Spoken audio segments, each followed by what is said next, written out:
Good morning, children. Today we are going to do quick revision of relation and functions. So first of all, let us quickly recall what is relation. A relation are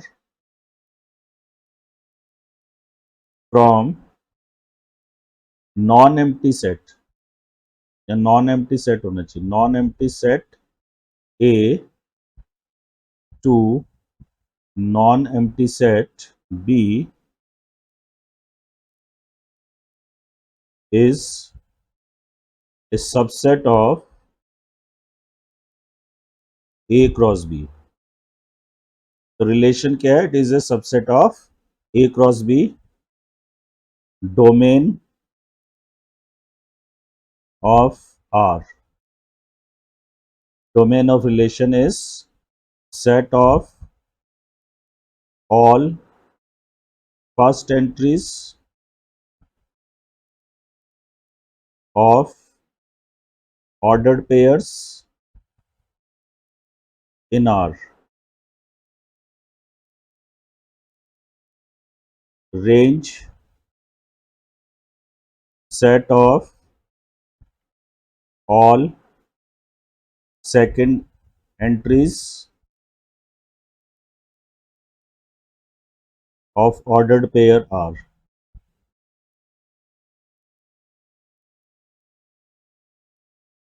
And set B is known as codomain. So codomain is set B. Set B is known as codomain.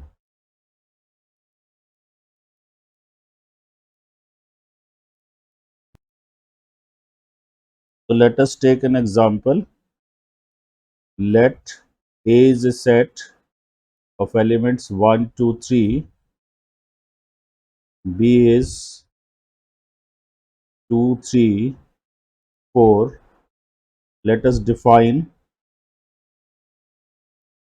relation R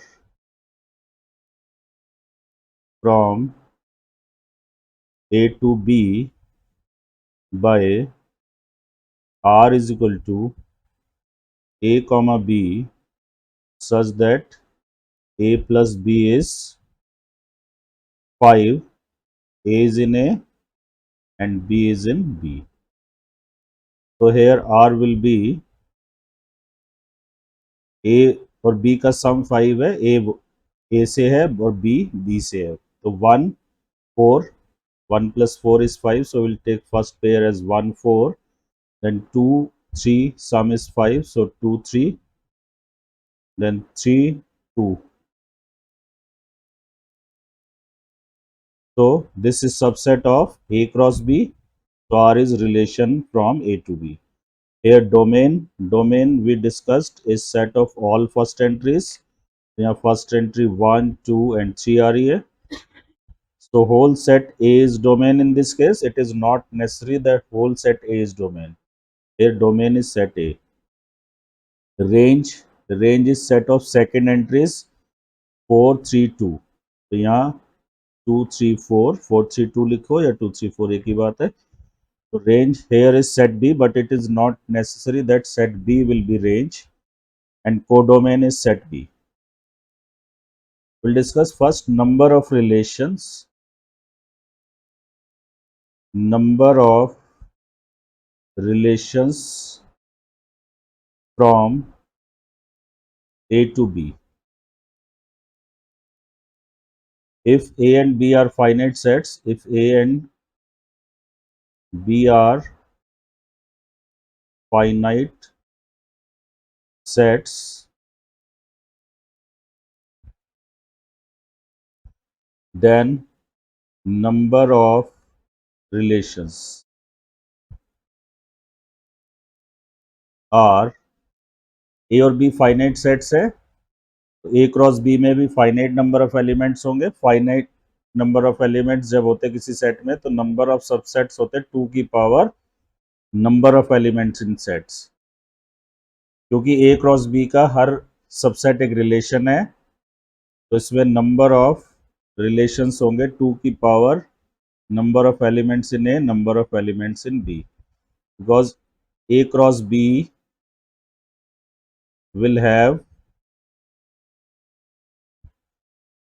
number of elements in A, number of elements in B को multiply करेंगे तो number of elements in A cross B आएंगे, तो 2 की power number of elements in A into number of elements in B will be total number of relations from A to B.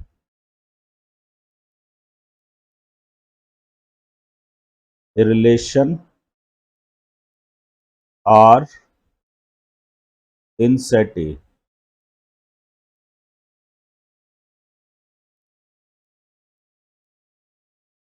A relation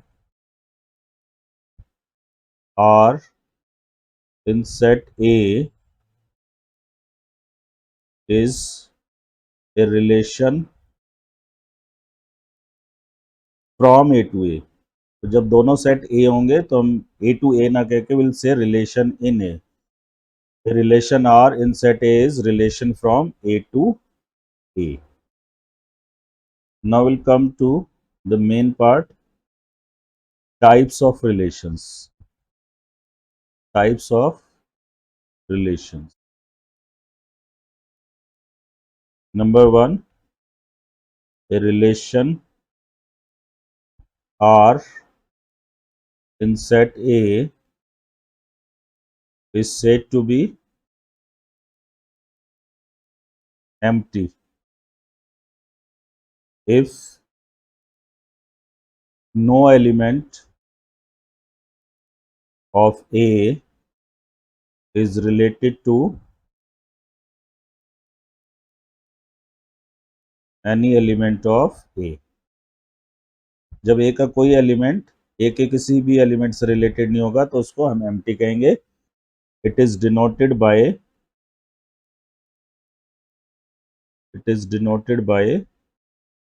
phi. क्योंकि phi A cross A का subset है तो phi A to A relation होगा. That means phi is a relation in A. It is known as empty relation. For example, let A is set 1, 2, 3 and let R be relation in A defined as R is equal to A comma B such that A plus B is 7. अब A और B maximum 3 हो सकते हैं because A और B दोनों A में है. तो 3,3 जब हो गए दोनों, 3,3 का सम 6 बनेगा. तो मैक्सिमम सम यहाँ 6 हो सकता है. तो A प्लस बी कभी 7 नहीं होगा. तो here R is empty set. तो therefore R is empty relation. R is empty relation. इसके बाद एक है universal relation.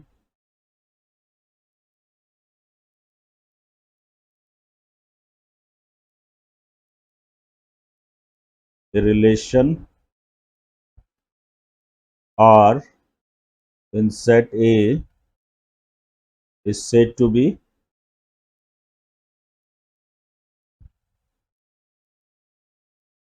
universal relation if each element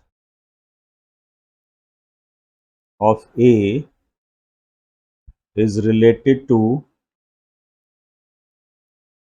every element of A.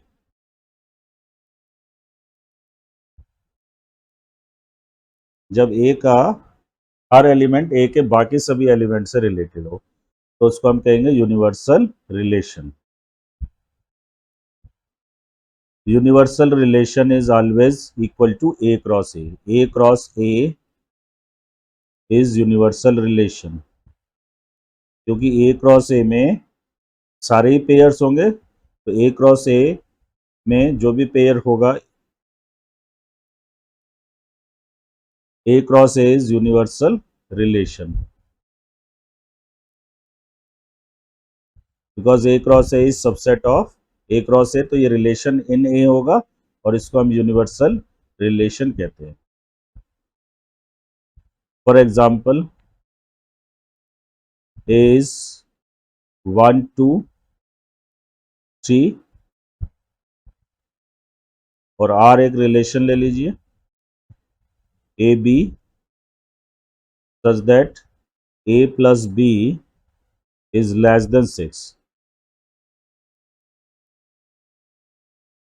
तो R will be equal to here A cross A, क्योंकि 1 1 में आप देख लीजिए 1 1 आएगा क्योंकि 1 plus 1 is less than 6. 1 2 1 3 2 1 2 2 2 3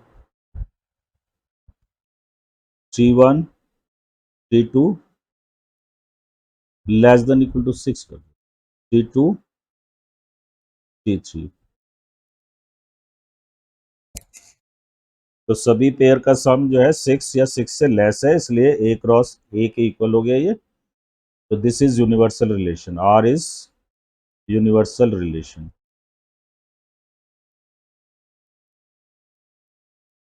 Here you can see 1 is related to 1 as well as 2 as well as 3. 2 भी 1 2 3 सबसे related है, 3 भी 1 2 3 सबसे related है. So when each element of A is related to every other element of A, then it is universal relation. Now we have other type of relations. A relation R in set A is said to be number 1 reflexive. If A comma A belongs to R for all A in A. जब A का हर element अपने आप से related हो. हम इसको ऐसे भी लिख सकते हैं A comma A belongs to R को हम ऐसे भी लिख सकते हैं A related to A. Second symmetric. If AB related belongs to R, if A is related to B implies BA belongs to R. इसका मतलब जब A B से रिलेटेड हो तो B A से रिलेटेड होना चाहिए, तभी रिलेशन सिमेट्रिक होगा. Transitive. if AB belongs to R and BC belongs to R implies AC belongs to R. यहाँ भी आप लिख लेना for all AB in R A and here for all ABC in A. इसको थोड़ा ध्यान से समझने की जरूरत है.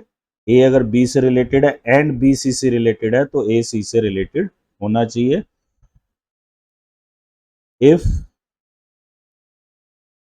A B belongs to R but B किसी भी C से रिलेटेड नहीं है for any C in A तो B से रिलेटेड है लेकिन B किसी C से रिलेटेड ही ना हो तो भी ट्रांजिटिव होगा क्योंकि इस कंडीशन को वायलेट नहीं कर रहा. Then R is transitive. इसको अलग से लिखने की जरूरत नहीं है, ये इसी का हिडन है इसी में.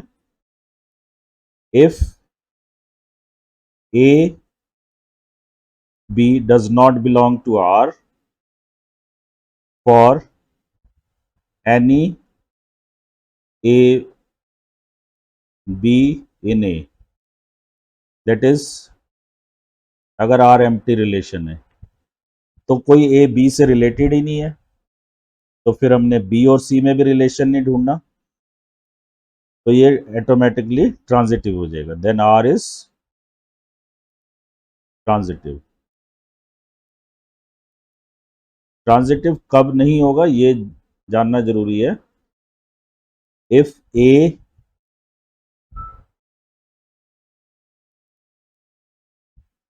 if AB belongs to R, BC also belongs to R, ये दोनों हों A B से related, B C से, and AC does not belong to R, then R is not transitive.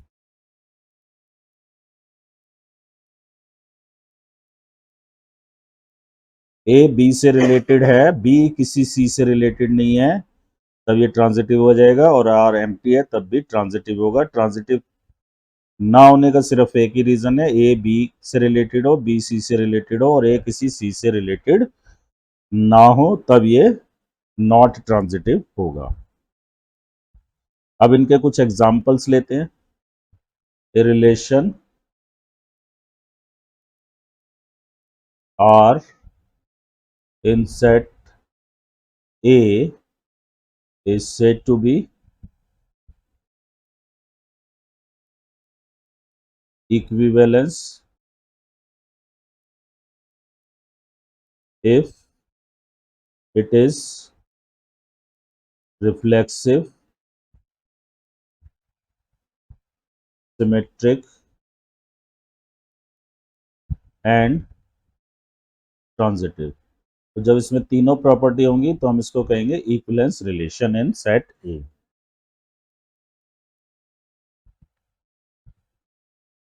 तो let question 1, let R be a relation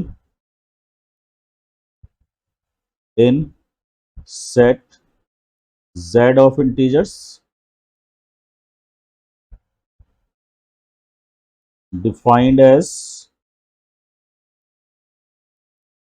R is equal to AB such that mod A minus B is divisible by 3, divisible by 3.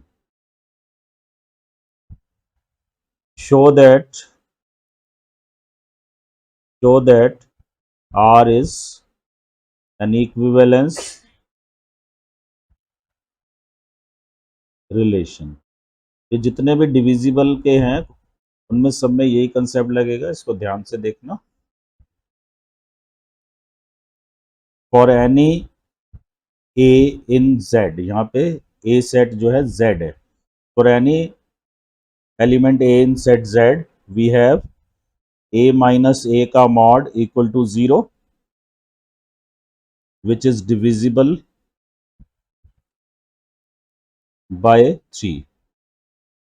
So this implies जब A minus A का mod 0 है और 3 से divisible है तो इसका मतलब A comma A belongs to R, क्योंकि ए बी आर में कब है, जब मॉड ए माइनस बी 3 से डिविजिबल है। तो यहाँ मॉड ए माइनस ए 3 से डिविजिबल है तो A belongs to A belongs to R for all A in set Z, यहाँ सेट जेड है। तो this implies R is reflexive, this implies R is reflexive. तो ये रिलेशन रिफ्लेक्सिव हो गया। अब इसके बाद हम इसको सिमेट्रिक शो करेंगे। सिमेट्री के लिए late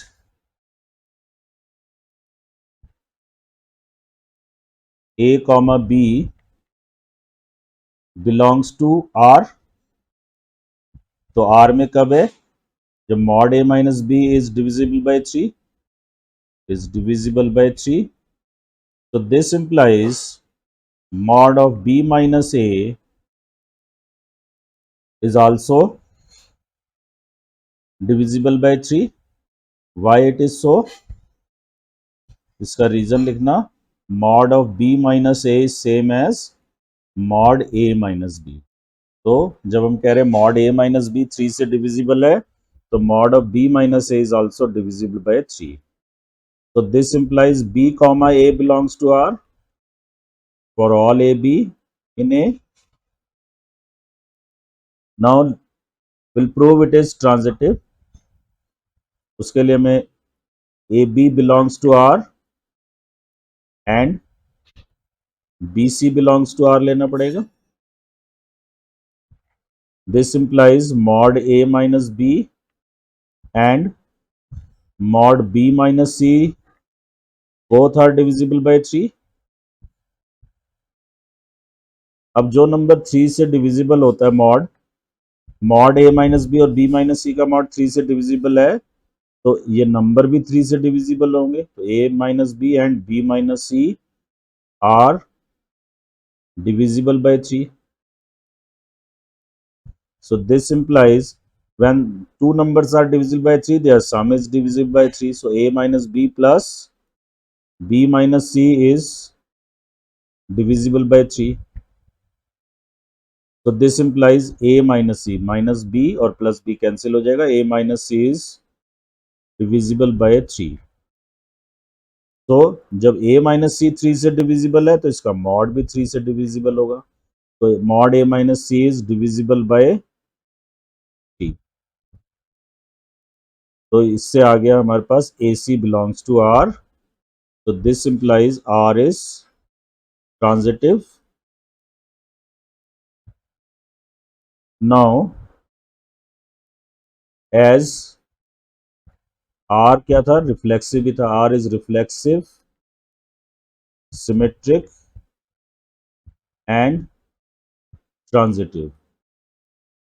Therefore R is an equivalence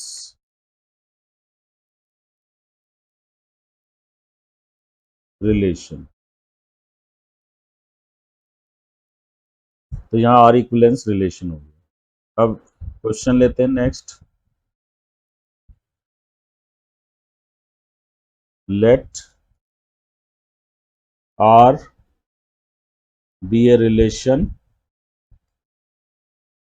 in set R of real number. कई बार रियल नंबर को हम ऐसे भी लिख देते हैं,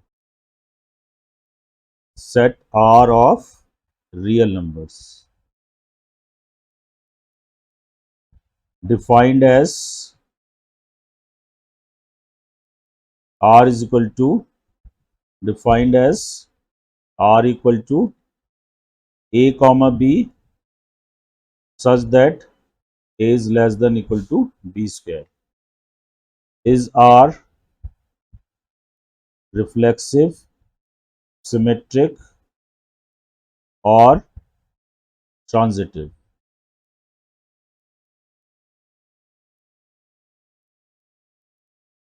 Remember here the elements are from set R of real numbers.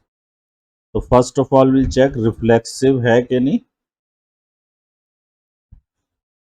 अब आपको लगेगा 1 is less than equal to 1 square, 2 is less than equal to 2 square, 3 less than equal to 3 square, तो देखने में लगेगा कि रिफ्लेक्सिव है, लेकिन है नहीं। 1/2 क्योंकि आर रियल नंबर है तो इसमें आप फ्रैक्शन भी ले सकते हैं।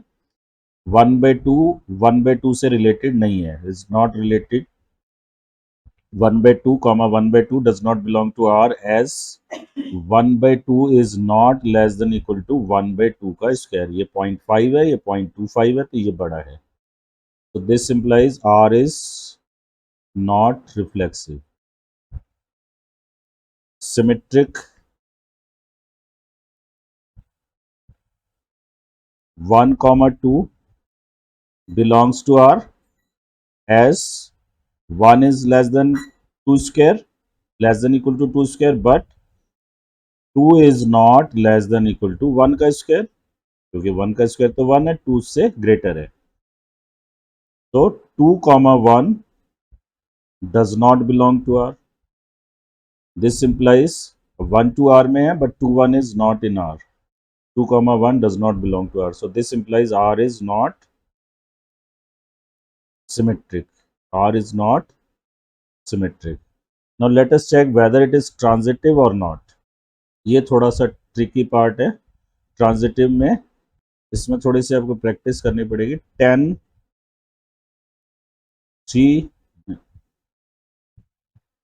10,4 belongs to R as 10 is less than equal to 4 square and 4,3 belongs to R as 4 is less than equal to 3 square, 3 square 9 है।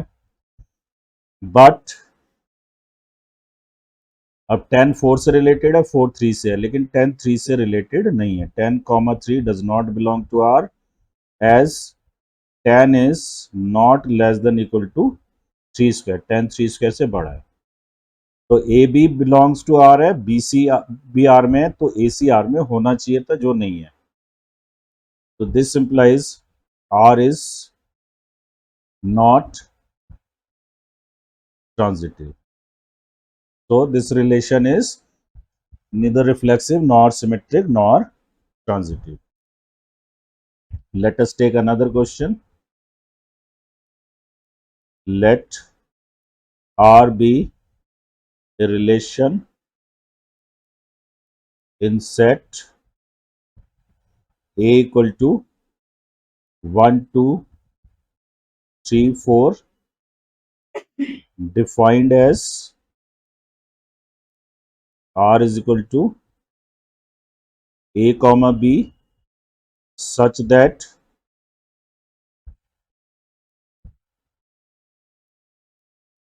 A plus B is 5.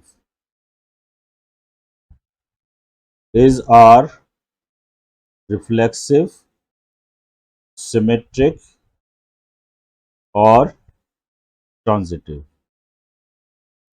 It will be better if you write R in roster form. R is all ordered pairs AB such that sum is 5. तो 1 4 sum is 5, 2 3 का sum 5 है, 3 2 का sum 5 है और 4 1 का sum 5 है। Here R is not reflexive. Reflexive में A का हर एलिमेंट A से रिलेटेड होना चाहिए। As तो 1 1 होना चाहिए था, 2 2 होना चाहिए था, 3 3 4 4। तो यहाँ पे तो कुछ भी नहीं आ रहा। As 1 1 does not belong to R. अब आप देख पा रहे हैं 1 4 है, 4 1 है, 2 3 है, 3 2 है। R is symmetric as जब भी यहाँ ए बी है तो बी ए बी है,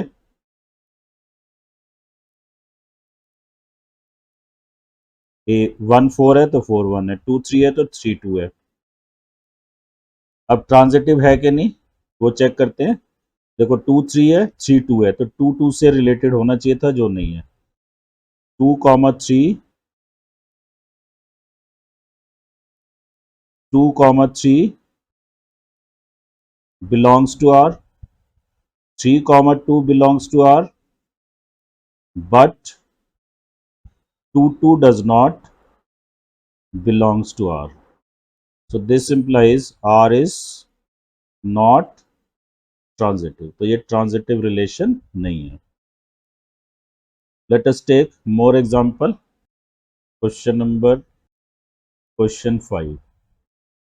Let R be a relation in set A is equal to 1 2 3 4 defined as R is equal to 1 2 3 4. Is R reflexive, symmetric or transitive?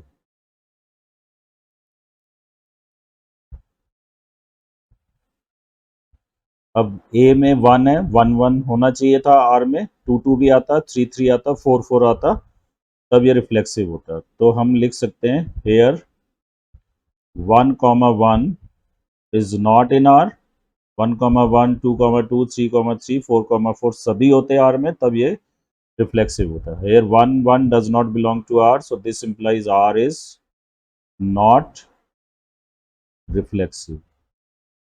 अब 1 2 belongs to R है, symmetry की demand है कि 2 1 होना चाहिए था, but here 2 1 is not in R, 1 2 is in R, 2 1 is not in R.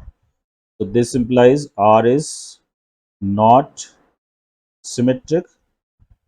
Transitive है कि नहीं चेक करेंगे। कई बच्चे से ट्रांजिटिव कह देते हैं बट इट इज, कई बच्चे से नॉट ट्रांजिटिव कह देते हैं बट इट इज ट्रांजिटिव। 1 2 से रिलेटेड है। अब मान लीजिए 2 3 से रिलेटेड होता, फिर 1 3 से रिलेटेड नहीं होता, तब कहते हैं ट्रांजिटिव नहीं है। फिर 1 is related to 2, 2 is not related to any element, 3 related to 4। अब 4 मान लीजिए 2 से रिलेटेड होता, 3 4 से, 4 2 से रिलेटेड होता, तब हम 3 2 में रिलेशन ढूंढते, तो यहां तो है ही नहीं। तो नॉट ट्रांजिटिव कब होता है? जब ए बी से रिलेटेड हो, बी सी से रिलेटेड हो और ए सी से रिलेटेड ना हो। तो यहां तो ऐसा है ही नहीं, 1 2 से रिलेटेड है, 2 किसी से नहीं है, 3 4 से रिलेटेड है, 4 is not related to any element.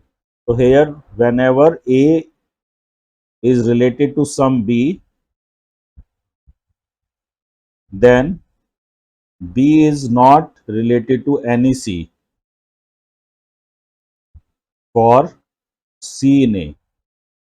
So this implies r is by default transitive. तो ये रिलेशन कैसा रिलेशन हो गया?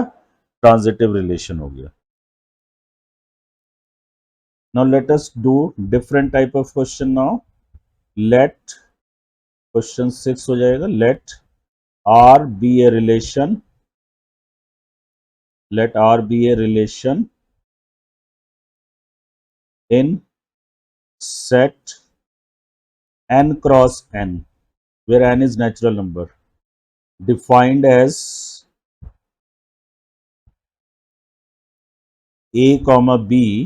अब क्योंकि यहाँ पे एलिमेंट कैसे होंगे? a कॉमा b टाइप के, तो जब हमने सेट ए लिया था तो वहां एलिमेंट ए था, n क्रॉस n में एलिमेंट ए बी होंगे, पेयर में होंगे। तो one pair A B is related to another pair C D. हम इसको ऐसे भी लिख सकते हैं, आर हम लिखते थे ना एक्स कॉमा वाई, तो यहाँ एक्स की जगह ए बी और वाई की जगह सी डी, फिर इसको ऐसे लिखेंगे। तो ये थोड़ा सा ठीक नहीं लगता देखने में, तो हम इसको ऐसे वाले रिलेशन को इस प्रकार से लिखेंगे, A B one pair related to C D another pair if and only if A D first and last का product, first here last here, extreme entries first and last और मिडिल वाली entry B C. तो if product of extreme is equal to product of middle, then two pairs are related. Show R is equivalence relation. Show R is equivalence relation. तो सबसे पहले हमें reflexive show करना है, तो इसके लिए हमें शो करना पड़ेगा A B related to A B. तो इसके लिए हमें शो करना पड़ेगा A B equal to B A. तो ये यूनिवर्सल ट्रूथ है, A B equal to B A by a commutative property. So this implies AB related to AB, क्योंकि यहाँ फर्स्ट और लास्ट का प्रोडक्ट ए बी और मिडिल का product B A. तो ये आप इसको रफ वर्क कह सकते हैं।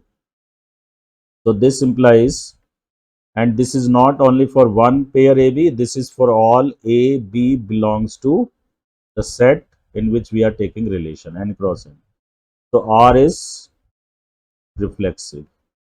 अब सिमेट्री के लिए let AB belong related to CD, AB is related to CD. This will imply AD is equal to BC. अब मुझे चाहिए क्या? मुझे चाहिए CD जो है वो AB से रिलेटेड हो। तो रफ वर्क करके देखो, CD AB से रिलेटेड कब होगा? जब फर्स्ट और लास्ट का प्रोडक्ट CB मिडिल वालों के इक्वल आएगा प्रोडक्ट DA। तो क्या ये यहां से आ रहा है? हम चेक करते हैं। दिस इम्प्लाइज, इसको हमने रिवर्स ही तो लिखना है, BC को आप CB लिख दीजिए और AD को DA। तो now we can write CD is related to AB। आप चेक कर सकते हैं, CB DA। तो फर्स्ट और लास्ट का product is equal to product of middles, तो ये रिलेटेड हो गए। तो this implies R is symmetric. So this relation is symmetric. अब इसको थोड़ा ट्रांजिटिव प्रूव करते हैं। तो let one pair AB is related to another pair CD and the pair CD is related to EF. जैसे वहां हम लिखते थे ना x related to y, y related to z, क्योंकि यहाँ एलिमेंट n क्रॉस है, n से हैं, तो एलिमेंट जो है पेयर में होंगे। तो यहाँ से आ जाएगा मेरे पास ए डी, फर्स्ट और लास्ट का product A D related equal to B C, and यहाँ से आएगा C F equal to D. अब मुझे चाहिए क्या, ए बी रिलेटेड टू, इसको रफ वर्क करना जरूरी है, A B related to E F, A B C D से, सी डी ई एफ से, तो ए बी ई एफ से आएगा तो ट्रांजिटिव। तो फर्स्ट और लास्ट का प्रोडक्ट यहाँ ए एफ बन रहा है और यहाँ पे मिडिल का प्रोडक्ट बी। तो मुझे इन दोनों को मल्टीप्लाई कर दो, मल्टीप्लाई, तो A D into C F, B C into D. एक क्वेश्चन में यहाँ पे प्लस भी होगा, A B related to C D if A plus D is equal to B plus C, तो वहां पे इनको ऐड करना होगा। तो अब यहाँ पे देखिए क्या कैंसिल होता है, डी कैंसिल हो रहा है और सी कैंसिल हो रहा है, तो हमारे पास बचा क्या, A F equal to B.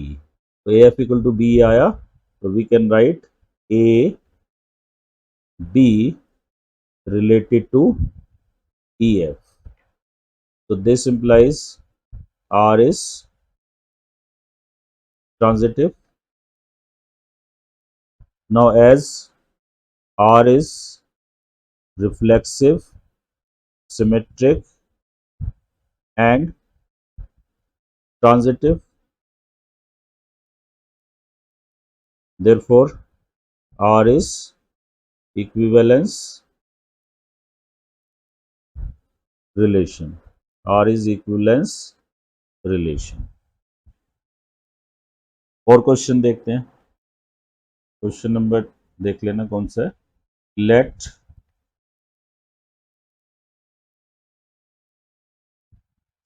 A is equal to 1 2 3, find maximum number of equivalence relations in A containing 1 2। Book में 1 2 और 2 1 लिखा है, मैं खाली 1 2 से बना रहा हूं क्वेश्चन। तो सबसे पहले हम एक रिलेशन डिफाइन करने की कोशिश करते हैं जो इक्विवेलेंस हो। तो इक्विवेलेंस रिलेशन सबसे पहले रिफ्लेक्सिव होता है, 1 1 2 2 3 3। तो ये तो मिनिमम रिक्वायरमेंट है, रिफ्लेक्सिव तो बनाना ही। अब ये कह रहा है, क्वेश्चन कह रहा है कि इसमें 1 2 होना चाहिए। अब 1 2 है तो सिमेट्री के लिए 2 1 डालेंगे। अब ये रिफ्लेक्सिव भी है, सिमेट्रिक भी है, ट्रांजिटिव भी है, 1 2 2 1 तो 1 1 आ रहा है। आप इसको ऐसे देखेंगे 2 1 1 2 तो 2 2 भी आ रहा है। तो ये relation reflexive, symmetric and transitive है। तो दिस इज इक्विवेलेंस रिलेशन। तो ये इसमें मिनिमम इक्विवेलेंस रिलेशन है। Now if we add any other pair, if we add, अब 1 2 2 1 आ गया, so I want to add 1 3 to it, to R1 to make new relation. Then to make it symmetric, we need 3 1। अब 1 3 3 1, और ये तो मैं ले ही रहा हूं। हम ये कह रहे हैं कि R1 से बड़ा भी क्या है कोई रिलेशन जो इक्विवेलेंस हो, तो उसमें 1 3 ऐड करके देखो तो 3 1 आ जाएगा। अब देखो यहाँ पे क्या हो रहा है, 3 1 से 3 1 आ गया। Now if we add 1 3 to R1, then symmetry के लिए 3 1 ऐड किया, अब 3 1 एंड 1 2। Belongs to, the new relation का नाम हम R2 कह देते हैं। We add 1 3 to R1 to make new relation, तो उसका नाम R2 दे रहे हैं। 3 1 and 1 2 R2 में आ जाएंगे। तो फॉर मेकिंग इट इक्वलेंस 3 2 भी आना चाहिए। तो टू मेक इट इक्वलेंस के लिए ट्रांजिटिव होना चाहिए ना, तो to make it transitive we need to add 3 2, and for symmetry we need to add 2 3। तो अब हमारे पास कितने पेयर हो गए? 1 2 3 4 5 6 7 8 और 9। तो R2 जो बनेगा वो हमारा पूरा A क्रॉस A बनेगा, is another equivalence relation.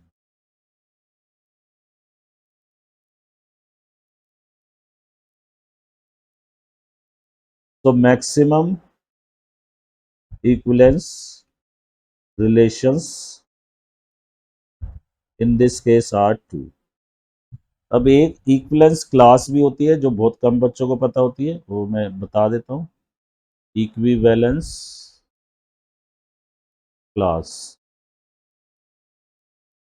if A is a non-empty set and R is equivalence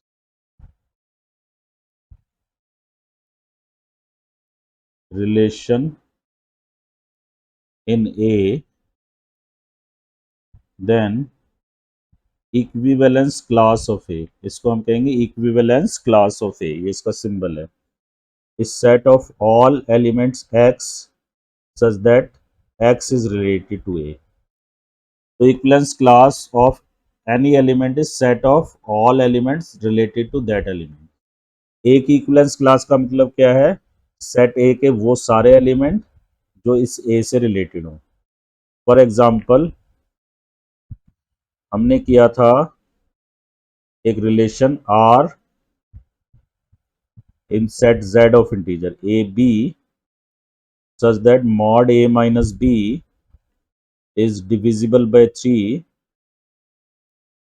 और ए बी दोनों जेड में थे। तो इज इक्वलेंस, इसको मैं दोबारा नहीं प्रूव कर रहा, इज इक्वलेंस रिलेशन। अब मुझे यहाँ इक्वलेंस क्लास लिखनी है सपोज 0 की, तो 0 से रिलेटेड सारे एलिमेंट्स लिखूंगा। तो 0 माइनस 3, एक तो 0 माइनस 0 का जो सम है डिफरेंस है वो 3 से डिविजिबल है। 0 माइनस 3 का मॉड इज डिविजिबल बाय 3, 0 6। तो 0 से रिलेटेड एलिमेंट्स ये है। ऐसे ही माइनस 3, 0 माइनस माइनस 3 प्लस 3, 3 से डिविजिबल होगा, माइनस 6 एक्सेट्रा। फिर 1 से रिलेटेड एलिमेंट, तो जिनका डिफरेंस 1 से लेने पे 3 से डिविजिबल आए। तो एक तो 1 माइनस 1 0, 3 से डिविजिबल है। 1 माइनस 4 का मॉड 3 से डिविजिबल है। 1 माइनस 7 माइनस 6 का मॉड 6 डिविजिबल बाय 3। ऐसे इधर हो जाएगा माइनस 2, 1 माइनस माइनस 2 प्लस 3। ऐसे माइनस 5, 1 माइनस माइनस 5 प्लस 6। तो इनका डिफरेंस 3 से डिविजिबल है। एक और बनेगा, 2 की इक्विवेलेंस क्लास निकालें। 2 minus 2, 2 minus 5, 2 minus 8, 2 minus minus 1, 2 minus minus 4। ये सारे डिफरेंस अगर मैं 2 से लूंगा, इनका मॉडुलस 3 से डिविजिबल है। अब मैं यहाँ पे कोई और इक्विवेलेंस क्लास लूंगा, सपोज मैं 3 की इक्विवेलेंस क्लास लूंगा तो वो 0 के बराबर आएगी। 3 की इक्विवेलेंस क्लास अगर मैं निकालना चाहूँ तो क्या होगा? 3 minus 3, 3 minus 6, 3 minus 9, 3 minus 0, 3 minus minus 3, 3 minus minus 6।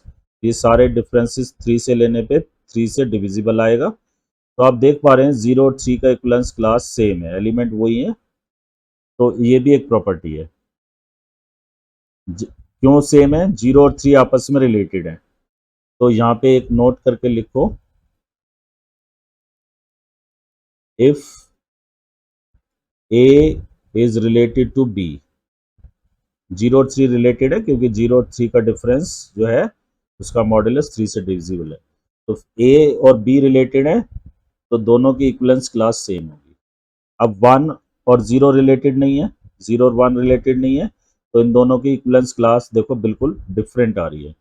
If A is not related to B, तो इनकी इक्विवेलेंस क्लास डिसजॉइंट होगी। इक्विवेलेंस क्लास ऑफ ए और इक्विवेलेंस क्लास ऑफ बी में कुछ भी कॉमन नहीं होगा, कोई भी एलिमेंट कॉमन नहीं आ रहा क्योंकि 0 और 1 रिलेटेड। अब इसमें 3 डिफरेंट इक्विवेलेंस क्लास बनी और तीनों का अगर मैं यूनियन ले लूँ तो मेरे पास आ जाएगा 0 1 2 3 4 5 6 7 8, पूरा सेट Z आ जाएगा। तो एक ये भी है कि इक्विवेलेंस क्लास जो डिफरेंट इक्विवेलेंस क्लास है, डिसजॉइंट इक्विवेलेंस क्लास है, मतलब जिनका यूनियन एम्प्टी आता है, इंटरसेक्शन एम्प्टी आता है, उन सब का यूनियन लेने से हमारे पास सेट बन जाएगा। तो उतना आपके उसमें नहीं आएगा, आपको ये दो प्रॉपर्टी जरूर पता होनी चाहिए। बाकी हम कह सकते हैं set A is union of disjoint. आपको रिलेशन में ये सारी प्रॉपर्टीज पता होनी चाहिए, डू